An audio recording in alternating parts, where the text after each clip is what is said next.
As the armies of the Third Reich swept into Poland and Czechoslovakia, the neutral nations of Scandinavia must have hoped that their lands would not be drawn into the conflict. However, the Russian invasion of Finland in November 1939 made it all too clear that control of Scandinavia would become a vital part of both Axis and Allied strategies. The war between Russia and Finland polarized opinion and cemented allegiances. While Britain and France were in favour of intervention and offering assistance to the Finns, they were also concerned about securing the neutrality of Norway to prevent German occupation and the control of raw materials. In Britain, the First Lord of the Admiralty, Winston Churchill, had been urging a landing at Narvik on the northwest coast of Norway. This move, ostensibly designed to help the Finns, would threaten Germany's iron ore supplies, dragging Hitler north. It was here that Britain could use her overwhelming naval superiority to wear down German power. The plan had two problems. First, Norway was neutral. Second, Neville Chamberlain and the Foreign Secretary Lord Halifax disliked Churchill's scheme. On the 14th of February 1940, RAF reconnaissance spotted the German auxiliary ship the Altmark in Norwegian territorial waters, steaming south at top speed. Churchill knew she had on board several hundred prisoners taken by the Graf Spee. He decided to rescue them, even at the cost of violating Norwegian neutrality. British destroyers chased the Altmark into a narrow fjord near Stavanger. Then, on Churchill's instructions, bluejackets boarded her and liberated the prisoners. Lord Halifax was horrified. But Britain rallied round Churchill. Edouard Daladier, the French premier, supported Churchill's aggressive Scandinavian strategy. Not only did the defence of Finland unite his fragile government, but Daladier hoped that a Scandinavian expedition would draw the Germans north, away from the Maginot Line. When Finland made peace with the USSR, Daladier was forced to resign after losing a vote of confidence in the Chamber of Deputies. Paul Reynaud formed a new government, but he also faced mounting pressure to wage the war more vigorously. London rejected his proposal to launch an operation in the Caspian and Black Sea area, designed to cut Germany's petroleum supplies. But the British government backed an additional proposal to sow mines in Norwegian territorial waters to stop the ore traffic from Narvik. Mine-laying destroyers slipped out of Scapa Flow, escorted by the battlecruiser Renown, commanded by Admiral Whitworth. Back in Scottish ports, troop-laden warships destined for Stavanger, Bergen, Trondheim and Narvik waited to forestall the anticipated German move. It was a cunning plan.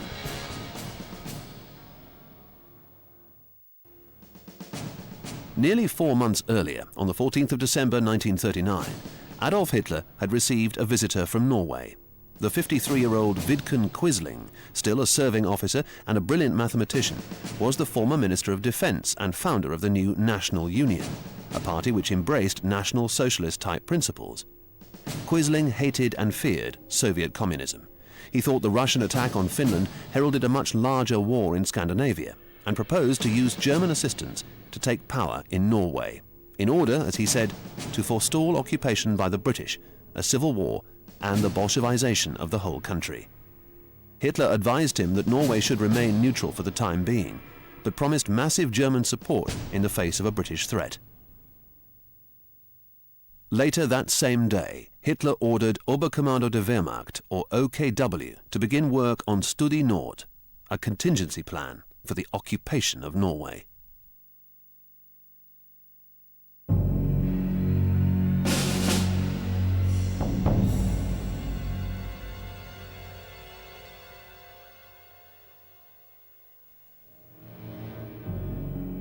Grand Admiral Erich Raeder, Commander-in-Chief of the German fleet, played a central role.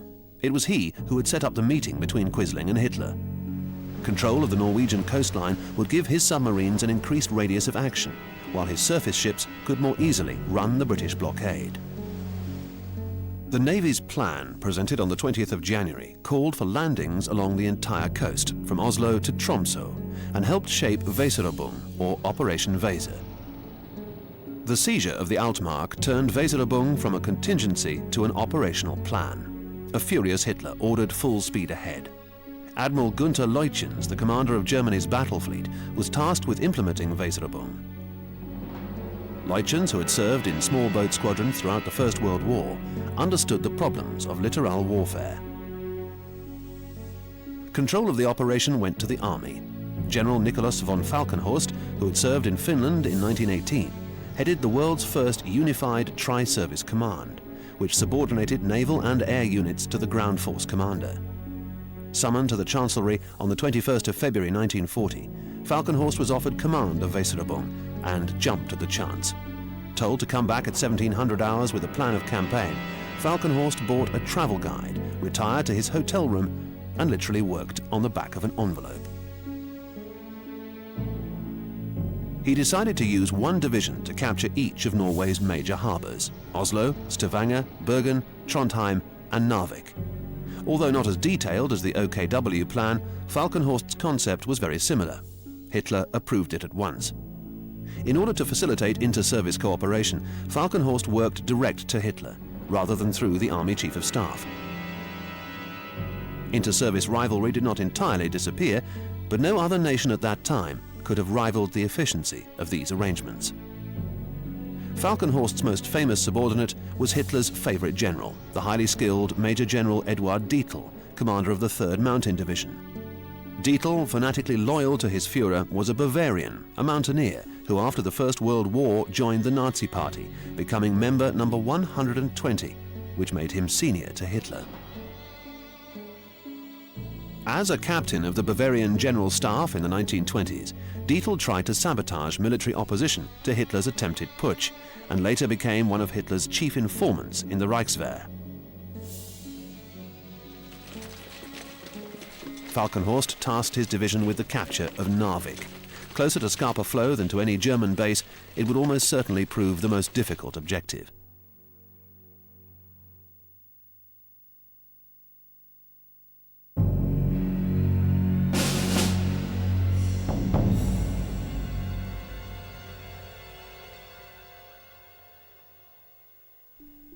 Weserübung would require the deployment of the bulk of the German Navy. 2 battle cruisers, 2 old battleships, a pocket battleship, 2 heavy cruisers, 4 light cruisers, 14 destroyers, 20 torpedo boats, 50 minesweepers, and 31 U-boats.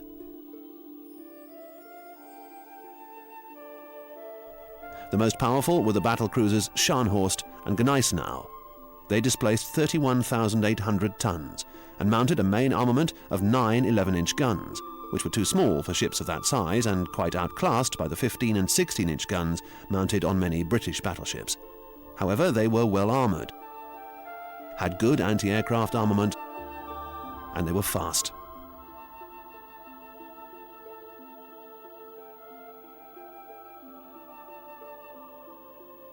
The ship with the most awesome reputation was Lützow, a pocket battleship. She displaced only 11,700 tons, but mounted 6 11-inch guns in 2 triple turrets. However, her armour was no better than that of a heavy cruiser, and her top speed of only 26 knots meant that she was slower than most modern battleships.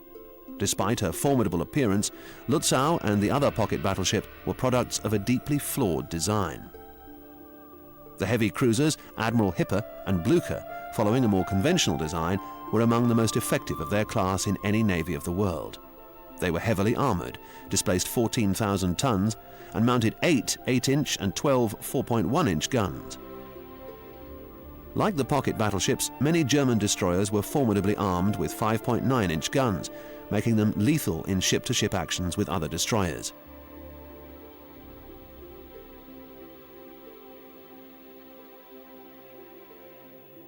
The U-boats, which were to form a flanking screen, were mainly the 865-ton Type 7Cs, armed with 4 bow and 1 stern torpedo tubes. These rugged and reliable boats were the workhorse of the German submarine service, but their crews were inexperienced.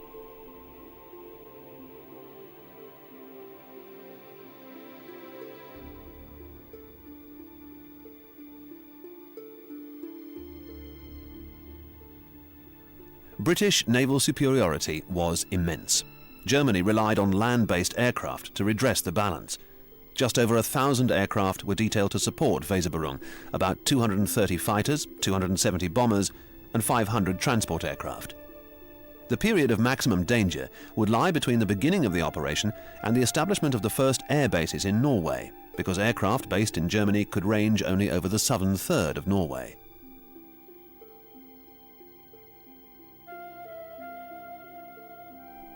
The Luftwaffe's excellent Me-109 could just reach the southeast coast of Norway. Only the twin-engined Messerschmitt Bf-110 had the range to operate further north.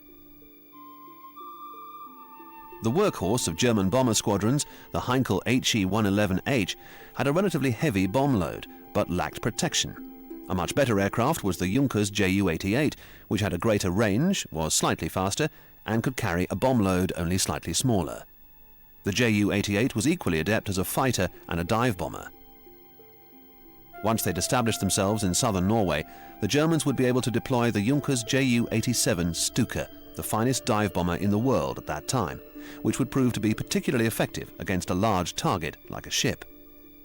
The campaign would also see the first operational employment of the Fallschirmjäger, the Luftwaffe's paratroops. Their task was to seize airfields in Denmark, a subsidiary operation codenamed Weserberung Sud, and at Stavanger and Oslo. They would go into action in Ju-52 transports, 18 fully equipped men in each aircraft.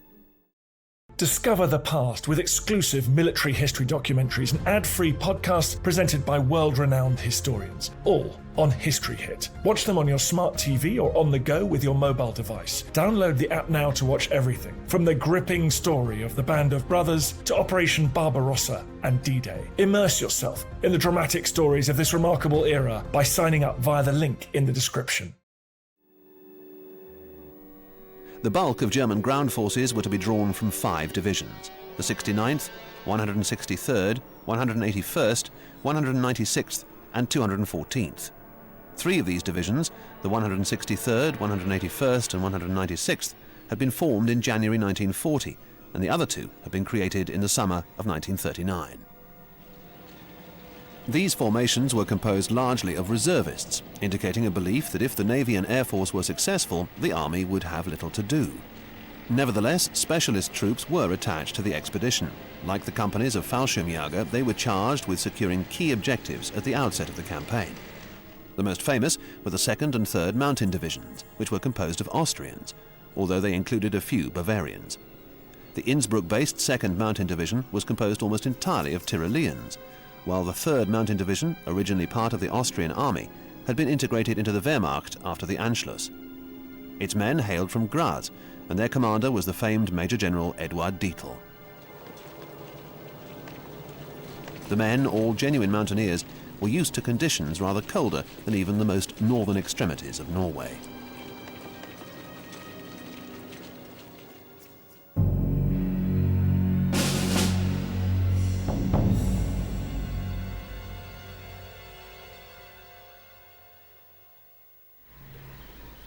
With a small population and a long coastline, Norwegians knew their armed forces could make only a show of resistance, perhaps buying enough time for British intervention. The Navy had a few seaplanes for patrolling territorial waters, while the Army Air Force had reconnaissance aircraft based at Trondheim and Narvik. Norway's fighter strength comprised 9 obsolete Gloster Gladiators, based near Oslo. More potent was the squadron of 9 Italian-built Caproni Bergamaschi CA-311 light bombers, based at Sola, in the extreme southwestern tip of Norway. The Eidsvoll and Norge, 2 old armoured coast defence vessels, were in Narvik. The remainder of the Navy, 7 destroyers and 40 relatively modern gun and torpedo boats, patrolled the coast. The Army, a militia built around a small regular carge, would reach 106,000 men, organised into 6 divisions when fully mobilised. But thus far only battalions at Lillehammer, Kristiansand, Stavanger and Bergen, and the equivalent of a brigade near Narvik, had been called up. The main firepower of Norway's forces was tied up in coastal artillery batteries, guarding Oslofjord, Kristiansand, Bergen, and the entrance to Trondheim Fjord. Many of the guns were old, but they were manned by well-trained crews.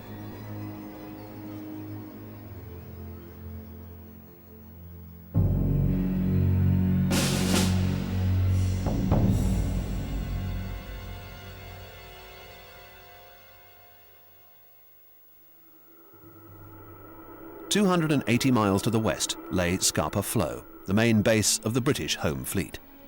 In the spring of 1940, it comprised 14 battleships and battlecruisers, more than 24 heavy and light cruisers, and some 60 destroyers and 50 submarines. The Home Fleet also boasted 4 aircraft carriers: Eagle, Hermes, Furious, and Ark Royal. The Achilles heel of this immense force was its vulnerability to air attack. Ships had been given extra deck armour and some high-angle guns, which were only accurate when a ship was not pitching in heavy seas, and which were slow firing. To improve anti-aircraft fire, the Navy was introducing the Bittern class of anti-aircraft sloop, equipped with 3 twin 4-inch anti-aircraft guns, and new fire control systems and stabilizers. The Bittern class represented a quantum leap for the Royal Navy in anti-aircraft capability, but there were only 4 in service. Britain's carriers, which could launch only 150 Fairey Swordfish torpedo bombers or Blackburn Skua dive bombers, could provide little protection. Moreover, only the RAF's Bristol Blenheim could reach Norway from British bases.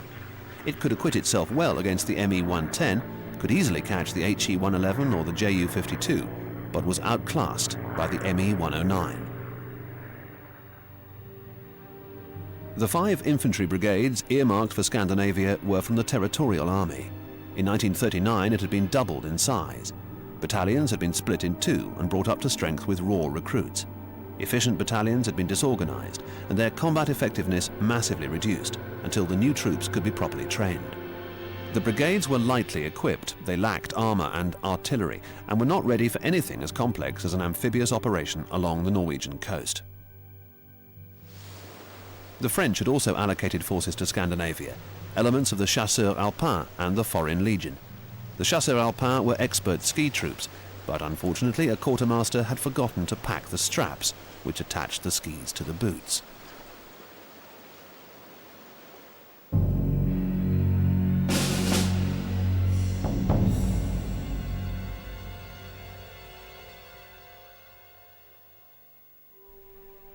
In the weeks following the Altmark incident, Hitler received many reports that Britain intended to mine Norwegian waters and occupy Norwegian ports. On the 2nd of April, he announced that Weserübung would be launched at 05:15 on the 9th of April. Between the 3rd and the 6th of April, transport and tanker groups set sail from Germany's Baltic ports. And then in the early hours of the 7th of April, Admiral Leutjens gave the order for Gneisenau to rendezvous with the battlecruiser Scharnhorst and 10 destroyers, carrying 2,000 troops for Narvik. Also at sea were the heavy cruiser Admiral Hipper and 4 destroyers with 1,700 troops for Narvik. They steamed north in steadily worsening weather. Battered by a westerly gale, the destroyers had difficulty maintaining the 26 knots set by Gneisenau. As dawn broke on the 8th, 3 of the destroyers had become separated from the convoy. Meanwhile, at Scapa Flow, reconnaissance reports indicated that enemy warships were sailing north at high speed along the Norwegian coast. To Admiral Forbes, all was clear. They would skirt the Norwegian coast and then drive west, breaking out into the North Atlantic. The chance for the big all-gun battle had come at last. Forbes ordered the troops already on board cruisers and destroyers for Operation R4 to disembark, and then sent the home fleet racing northeast, chasing the tail of the German task force. He also alerted Admiral Whitworth aboard the battlecruiser Renown, which was off Narvik and sailing south along the Norwegian coast, directly towards the German convoys, to be on the lookout for a German attempt to break west. Forbes had the German fleet in a vice, but he didn't know it. The first encounter between the fleets was accidental.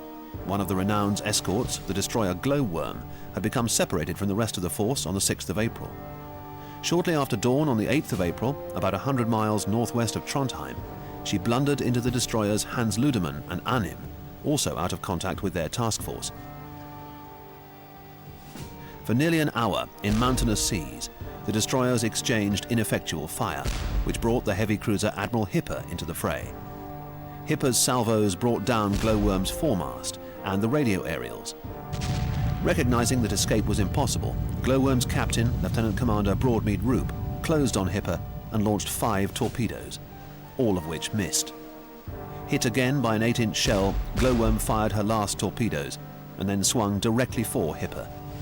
Plunging through the waves at 20 knots, the 1,300-ton destroyer smashed into the starboard hull of the Hipper, ripping away some 130 feet of armor plating and her torpedo tubes. As Glowworm fell away, Hipper's guns raked her. The Germans managed to pluck only 31 survivors out of the freezing, heaving Norwegian sea.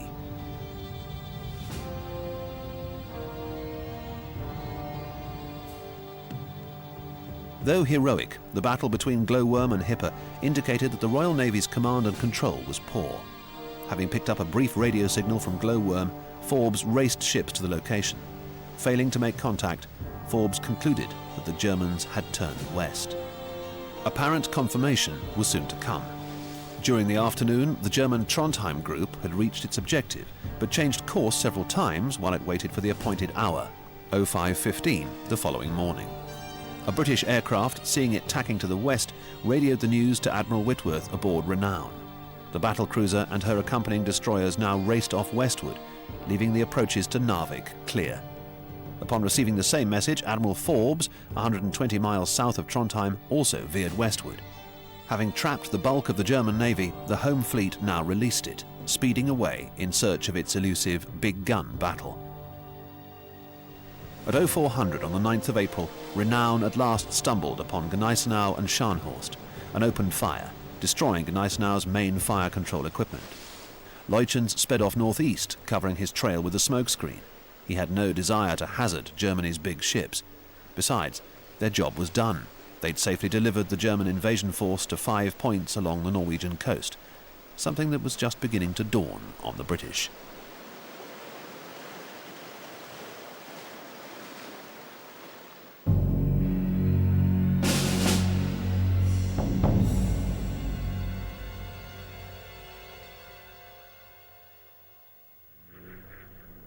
At about the same time, on the morning of the 9th of April, 2 companies of Fallschirmjäger were over Denmark. The subsidiary operation Weserübung Sud was underway. Paratroopers seized the vital Vordingborg road bridge, the gateway to Copenhagen. Meanwhile, other paratroopers seized the Danish Air Force's major base at Aalborg on the Skagerrak. An equally spectacular coup took place in the heart of Copenhagen. German troops swarmed out of the hold of the cargo ship Hansestadt Danzig and secured the citadel, along with the Amalienborg Palace, the king's official residence, both without resistance. Meanwhile, German columns crossed the Jutland border at 05:15, quickly brushing aside Danish resistance. At 07:20, the king ordered what was left of his armed forces to lay down their arms.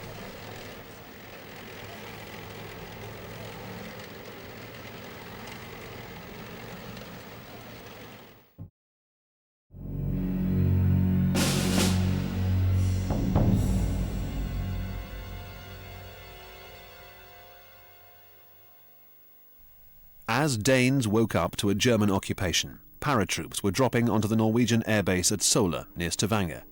Norwegian troops opened fire, killing many paratroopers before they hit the ground. Me-109 escort fighters operating at the limit of their range strafed the airfield, which allowed some of the paratroopers time to complete their drops, collect their weapons, and form themselves into assault units.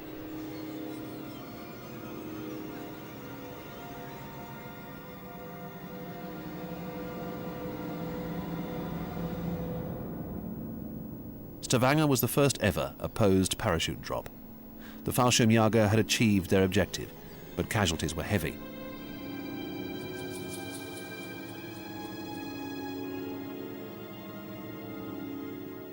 All along the Norwegian coast, German amphibious forces were now approaching their disembarkation points. The transport Roda, carrying Luftwaffe personnel and anti-aircraft guns to Stavanger, was sunk by the Norwegian destroyer Sleipner. Admiral Hipper and her escorts had a less eventful time, entering the harbour at Trondheim at 05:25, completely surprising the undermanned coastal batteries. At Bergen, the cruisers Kohn and Königsberg, heading a force of 2 transports and 8 small torpedo boats, bluffed their way past batteries by signalling that they were a British task force. At Narvik, Commodore Bonte, leading the destroyer flotilla in the Wilhelm Hyde camp, entered the harbour and sank the guard ship Eistvord. Meanwhile, the destroyer Anim, threading her way through the shipping which packed the harbour, torpedoed the Norge, which exploded into flame, rolled over and sank. Gripped by general panic, the Norwegian garrison slipped away. Meanwhile, far to the south, the heavy cruiser Blucher, accompanied by the pocket battleship Lutzow and light cruiser Emden and 13 smaller craft, had entered Oslo Fjord at about 0400. An hour later, as the Germans were slipping past Drubak, where the fjord narrows to only 600 yards, Norwegian batteries opened fire. Blucher, hit in the magazine, exploded. She capsized and sank with a loss of over 1,000 men. HE-111s now roared down on the batteries. Norwegian Gloucester Gladiators intercepted the first waves, but were shot down themselves by Me-110s. Other Me-110s landing on the runway of Oslo Airport used their machine guns to cover a drop by paratroopers.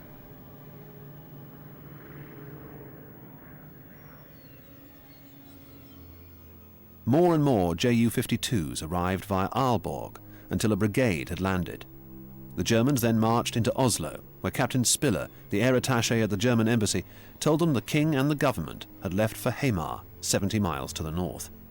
Undaunted, the paratroopers set off in commandeered buses, but halfway between Hamar and Elverum ran into a roadblock manned by sharpshooters from a local rifle club.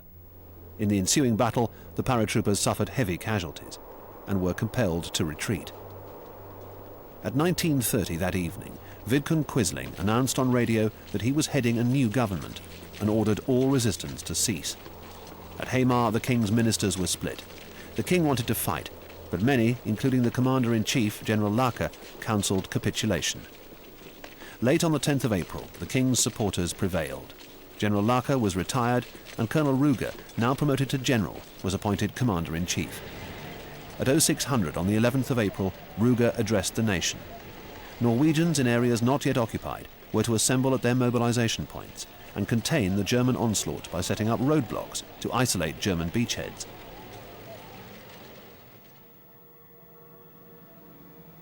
As the government withdrew to Lillehammer at the entrance to the Gudbrandsdal Valley, Norwegian battle groups formed in rural areas to the southwest, southeast and north of Oslo, outside Bergen and Trondheim, and to the north of Narvik.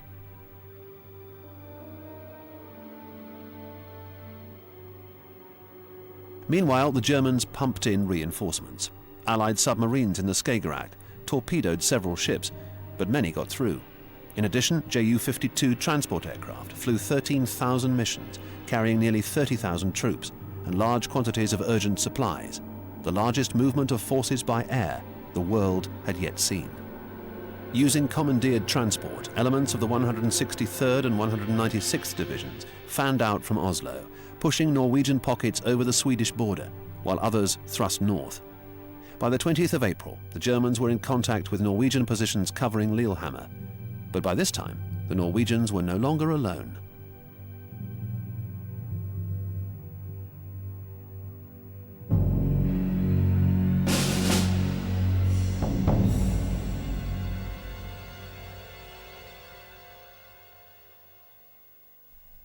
The German assault had stunned London. All British plans depended on landings being unopposed. Moreover, on the 7th of April, the Navy had hurriedly disembarked the battalions earmarked for Norway, creating massive confusion. Beset by indecision, the cabinet eventually decided to attack Narvik. Off the coasts of Norway, the British were asserting naval superiority. British submarines torpedoed Karlsruhe and Lutzow, and on the morning of the 10th of April, 15 skewers from 800 Squadron and 308 Squadron operating from the Orkneys sank Königsberg in Bergen. The first time dive bombers had sunk a warship.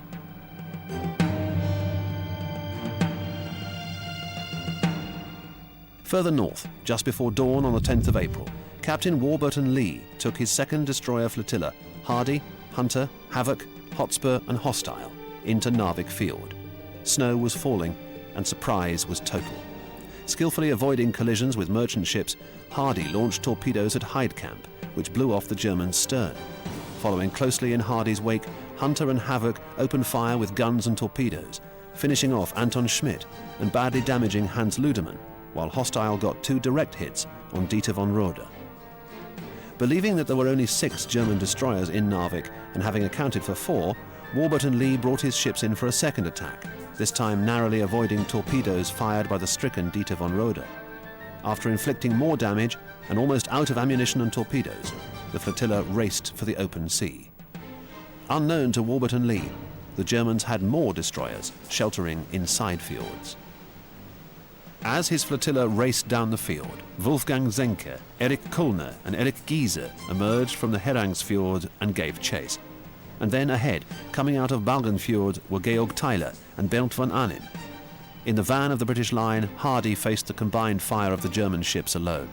Hit again and again, her bridge a bloody shambles in which Warburton Lee lay dying, Hardy turned to the shore and ran aground. The next in line, Havoc, ran the gauntlet, but the third, Hunter, badly hit in the engine room, lost speed.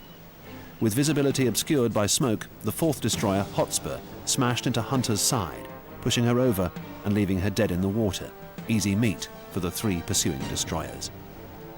Reaching the mouth of the fjord, the surviving British destroyers encountered the German ammunition supply ship Roenfels. Havoc opened fire. Roenfels erupted in an enormous explosion, which sent parts of the ship more than 500 feet skyward. The British returned on the 13th of April with 4 modern tribal-class destroyers of nearly 2,000 tons, Bedouin, Punjabi, Eskimo and Cossack, and 5 smaller destroyers, Hero, Forester, Foxhound, Kimberley and Icarus. They were accompanied by HMS Warspite, a 30,000-ton battleship mounting 8 15-inch guns. Near the entrance of the fjord, one of Warspite's Swordfish spotter aircraft, sighting the U-64, sank her with a direct hit by a 100-pound bomb. With Swordfish aircraft providing aerial reconnaissance, Warspite opened up on Kuna, which disappeared up the fjord to join Ludemann, Zenke and Arnim. Rounding a bend, Warspite's 15-inch guns now zeroed in on Kulna and blew her apart. The British force, supported by Swordfish from the carrier Furious, steadily shepherded the Germans to the head of the fjord, from which there was no escape. Fighting with desperate gallantry, the German ships managed to inflict damage on 3 British destroyers, but in the end were all reduced to scrap. It had been just like shelling peas, claimed Captain Crutchley, the commander of Warspite.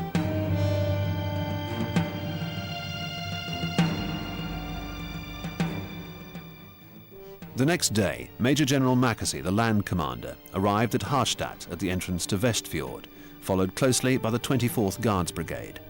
Admiral Lord Cork, the naval commander, also came ashore. The general and the admiral had different sets of orders.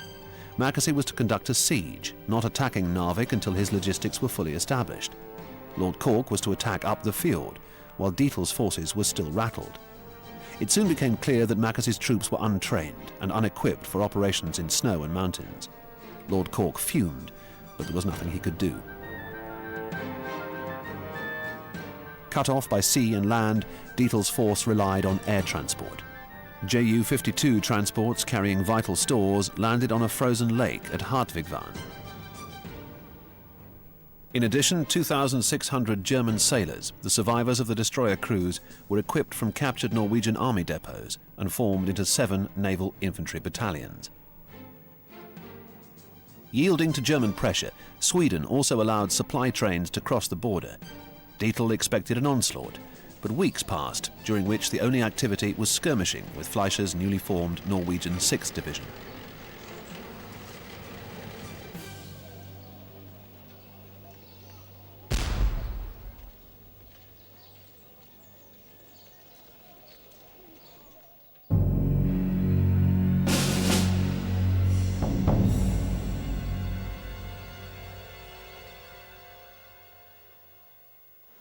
Meanwhile, on the 13th of April, news of Narvik encouraged the British to approve a direct assault on Trondheim. 4 days later, the Stukas severely damaged a heavy cruiser off the Norwegian coast, and the attack was cancelled. 2 subsidiary operations already underway should also have been aborted, but they weren't. So on the 16th of April, the British 146th Infantry Brigade and the French 13th Chasseurs Alpins began landing at Namsos, a small port about 100 miles to the northeast of Trondheim. Together, these formations formed Morris Force. On the same night, Sickle Force, the 148th Infantry Brigade, which comprised only 2 battalions, landed at the small fishing ports of Andalsnes and Molde, which lay 100 miles southwest of Trondheim. Carton de Weert, a brave and resourceful soldier, was alarmed by the state of his troops.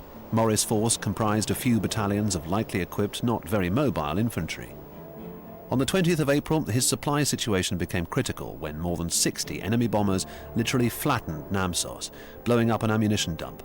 By this time, Carton de Weert had sent part of Morris Force some 55 miles south along the western shore of Bystad Fjord towards Trondheim. The advance guard, some companies of the King's Own Yorkshire Light Infantry, were approaching Verdun on the Inner River, which was only about 40 miles from Trondheim. Other elements of Morris Force were spread all the way back to Namsos. A thaw was melting the ice on Bystad Fjord and on its extension Trondheimsfjord. At 0600 on the 22nd of April, German destroyers, which had been trapped in Trondheim, ploughed through the ice up Bystad Fjord to land troops on the flank and rear of 146th Brigade. Simultaneously, German troops sortied out of Trondheim, pushing the coilies north into German roadblocks. In an epic march, the Yorkshiremen avoided German blocking positions by heading inland through waist-deep snow, their wounded and their supplies strapped to requisitioned sledges. By the 23rd of April, the whole of Morris Force was in retreat, falling back to Namsos. Meanwhile, 148th Brigade, instead of cooperating with Morris Force, had moved south of Lillehammer to dig in with the Norwegians either side of Lake Mjøsa, which lay at the base of the Gudbrandsdal. On the 21st of April, accurate German artillery fire pushed the defenders back to Farberg, about 5 miles north of Lillehammer, at the head of Lake Mjøsa. Here, the Leicesters dug in to act as a rearguard. German ski troops were soon around their flanks, and the British again pulled back, this time to a defile at Vardekampen Ridge, where the valley narrowed to less than a mile in width. The British and Norwegians, occupying a ridge overlooking the valley, expected the Germans would try to drive them from the high ground. Shortly after midday, enemy tanks rolled up the valley floor, smashed through roadblocks, and continued on up the valley, ignoring the small arms fire and light anti-tank rounds, which bounced harmlessly off their armour.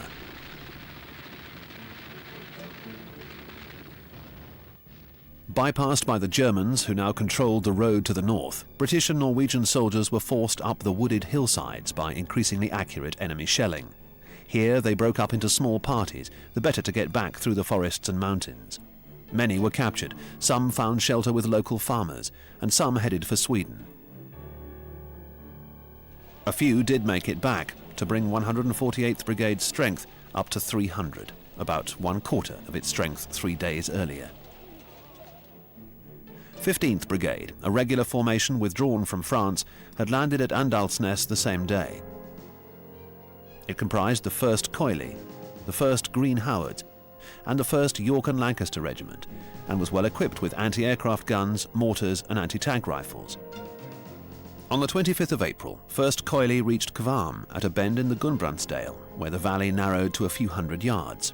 Like the 146th and 148th Brigades, it lacked heavy equipment, but its men positioned their 3-inch mortars and 2-pounder anti-tank guns with professional skill. At 0800, they ambushed the leading column of the German 196th Division, sending it reeling down the valley. Despite heavy shell fire and bombing, the Coily was still holding the following morning. It was only an order from General Paget, who had just arrived, which caused them to withdraw. The retreat was marked by several more rearguard actions.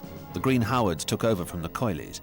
They held the Germans at Kjorn throughout the 27th of April, delayed them again at Ottar on the 28th of April, and finally at Donbass 2 days later. By now, Paget had received orders to evacuate Sickle Force. A furious Ruger saw this as betrayal. He wanted Norwegian troops evacuated as well, but was told there wasn't time or space in the transports. Instead, Ruger and his HQ sailed for Harstad, where he took command of Norwegian forces fighting around Narvik. German bombers interfered with the evacuation on the 26th of April, reducing Andalsnes to matchwood. Anti-aircraft cruisers and Bittern-class anti-aircraft sloops put up a stream of fire. In addition, gladiator fighters operating from the frozen surface of Lake Leskjagog, 30 miles southeast of Andalsnes, and skuas flying from carriers, battled the Luftwaffe until overwhelmed. Thereafter, Glorious and Ark Royal stood off Andalsnes, their aircraft protecting their transports. On 3 successive nights, the 30th of April to the 2nd of May, the Navy lifted off 5,084 personnel, without the loss of a single man. By this time, Carton de Weert was evacuating Namsos in the teeth of German air attack. His task was made harder by the Prime Minister's announcement on the 2nd of May that the last Allied troops had left Andalsnes, which helped the Luftwaffe concentrate its activity. Thick fog masked Namsos on the night of the 2nd and 3rd of May, but shortly after dawn, Ju-88s attacked the French destroyer Bison, scoring a direct hit on her forward magazine, which spectacularly blew up. The Allied destroyer Afridi scooped up survivors. She just rejoined the main force when she too was hit, sinking in just 20 minutes. Chasseurs de Alpin, survivors of the Bison, found themselves swimming for their lives for a second time in less than 3 hours. That evening, Norwegian forces which had been left behind surrendered to the Germans.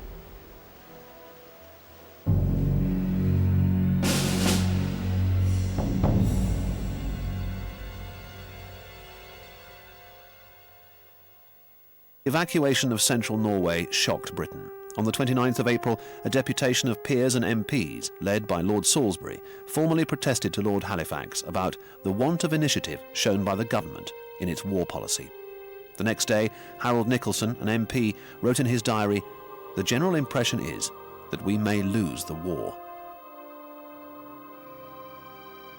On the 3rd of May, General Ironside, the Chief of the Imperial General Staff, heard that there is a first-class row commencing in the House. In France, too, Reynaud's government was coming under increasing pressure from the Chamber of Deputies.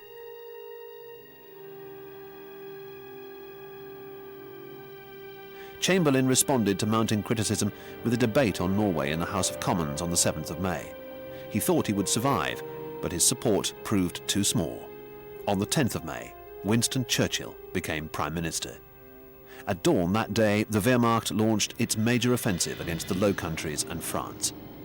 As this offensive appeared to conform to Allied expectations, at least at first, and as massive force had been accumulated in northern Norway, Churchill demanded that Narvik be taken.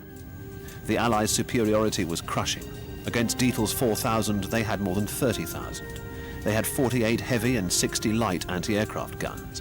In addition, they had land-based squadrons of Gladiator and Hurricane fighter aircraft, and the aircraft of 3 carriers to give them air parity, if not air superiority. They had abundant field artillery and squadrons of French Hotchkiss light tanks. In addition, the troops, particularly those of the French Foreign Legion and French and Polish mountain troops, were well-trained regulars. There was an additional imperative to strike. German forces in central Norway, now freed from operations around Namsos and Andalsnes, were moving north, spearheaded by 2nd Mountain Division.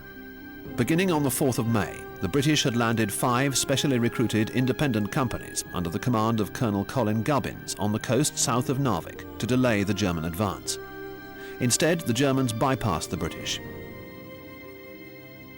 In a daring operation on the 10th of May, 2 Dornier flying boats and a commandeered Norwegian steamer, Nord-Norge, landed 2 companies of infantry at Hemnesberget, north of the British positions. British warships soon located and sank the Nord-Norge, but by that time her job was done. Battalions of the Irish and Scots Guards were thrown in and succeeded in slowing the progress of 2nd Mountain Division. On the 12th of May, the offensive against Narvik was at last underway. Attacking in overwhelming strength, Norwegian, French and Polish troops eliminated German forces on the Skoenland Peninsula, 30 miles long and about 10 to 15 miles wide, which formed the northern shore of the Ufot Fjord and Heriangsfjord, the 40-mile channel which linked Narvik to the sea. In London, Churchill was delighted with the preliminary victory. On the 13th of May, the new Minister of War, Anthony Eden, assured the Norwegian ambassador that Allied action in Norway would be pursued with the utmost energy, a commitment which he underscored by replacing Mackesy with Lieutenant General Claude Auchinleck, an expert on mountain warfare on the northwest frontier. But on the 15th of May, the German offensive in France broke through the French front at Sedan, heralding the collapse of the French army. the capitulation of France, and possibly the invasion of the British Isles. Norway had suddenly become an embarrassing distraction. On the 23rd of May, the British War Cabinet decided to evacuate northern Norway. However, in order to salvage some prestige from the wreckage, they decided that before evacuation, Narvik would have to be taken. The attack began at midnight on the 27th of May.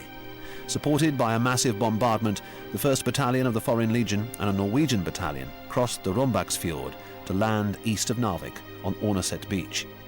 Here they came under intense fire from a heavily defended hill, codenamed Hill 457. Calling in heavy naval gunfire, the Legionnaires and Norwegians advanced slowly but methodically against German positions. At the same time, a Polish battalion attacked the town of Ankers, a mile to the south of Narvik across the Beisfjord. At 0400, the Luftwaffe arrived, severely damaging the cruiser Cairo, and forced the rest of the task force to make smoke and withdraw down the fjord.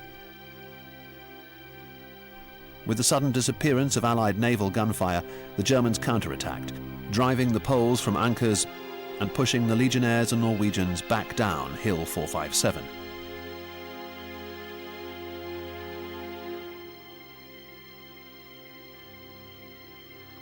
Shortly after 0600, RAF Hurricanes appeared over Narvik, driving off the Luftwaffe.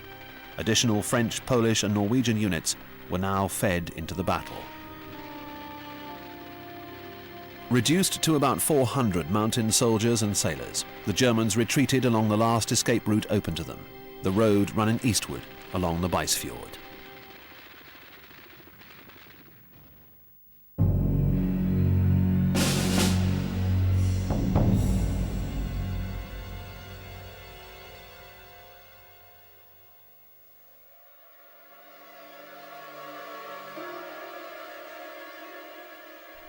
On the same day, the 28th of May, Narvik was captured.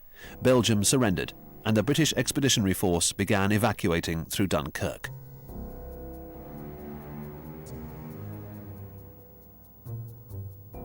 On the 1st of June, operations to push Dietl's force across the Swedish frontier were suspended, and King Haakon was informed that the British and French were leaving. The king and his government went too.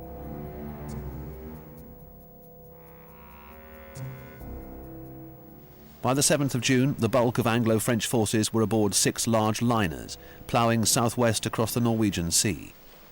Because of events in France, their escort had been reduced to a heavy cruiser and a flotilla of destroyers. Less than 100 miles away, Scharnhorst, Gneisenau and Admiral Hipper were searching for them, but this time the Allies were lucky. Instead of the slow, heavily laden convoy, the German battle cruisers found the carrier Glorious, escorted by only 2 destroyers. Unable to launch her aircraft because of unfavourable sea conditions, Glorious quickly succumbed to German fire, only 35 of her complement of nearly 1,600 surviving. The accompanying destroyers, Ardent and Acasta, put down a smokescreen and then charged from behind it towards the German warships, launching their torpedoes. German gunfire sank both. But a torpedo from the Acasta hit Scharnhorst, sending her limping into Trondheim. For the Royal Navy, the Norwegian campaign had ended as it had begun, almost exactly 2 months earlier, with a chance encounter between British destroyers and major German warship.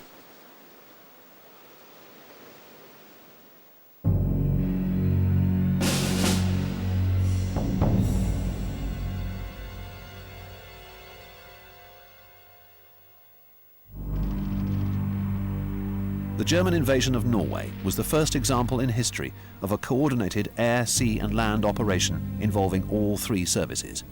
It was to serve as a model for the future.